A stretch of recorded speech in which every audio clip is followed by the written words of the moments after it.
Pinagluto nga ho pala mga kalinggit na ring alimasag na dala nga ho pala niya galing nga ho palang probinsya. Binigyan nga ho pala mga kalinggit ng aking katrabaho na ring alimasag. Hinati ko nga lang ho pala sa gitna, tapos sasamahan ko nga ho pala na ring kalabasa. Ginayat ko na nga rin ho pala ring kalabasa at nagayat na nga rin ho pala ako dyan ng sibuyas at bawang. Pagkatapos nga ho pala dyan mga kalinggit ay nagsalang naman ho ako dyan ng kawali at naglagay nga ho pala ako dyan ng mantika. Kapag nga ho pala mainit na ay magigisa naman ho tayo ng bawang at sibuyas.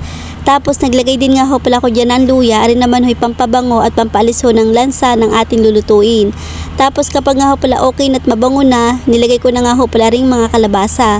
Maglalagay din nga ho pala tayo ng mga pampalasa ng asin, umami at paminta. Tapos haluin lang ho natin ng mabuti para ho yung mga lasa ay magsama-sama. Kapag nga ho pala naigisa na ho natin ng kaunti, ay maglalagay naman ho tayo ng kaunting tubig para ho mabilis maluto yung kalabasa. Tapos ilalagay na ho natin aring mga alimasag kapag ho medyo malambot na yung kalabasa. Tapos haluin lang ho natin ng mabuti.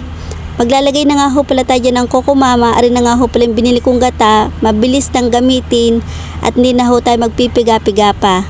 At saka purong gata nga ho pala rin mga kalinggit, haluin lang ho natin ng mabuti. Maglalagay din nga ho pala ako dyan ng kaunting suka. Kapag nga ho pala ako mga kalinggit ay nagagata ng kahit anong mga niluluto na may gata, ay talaga naman ho naglalagay ako ng suka. Sabi nga ho pala nila ay hindi agad ho napapanis yung ating lulutuin.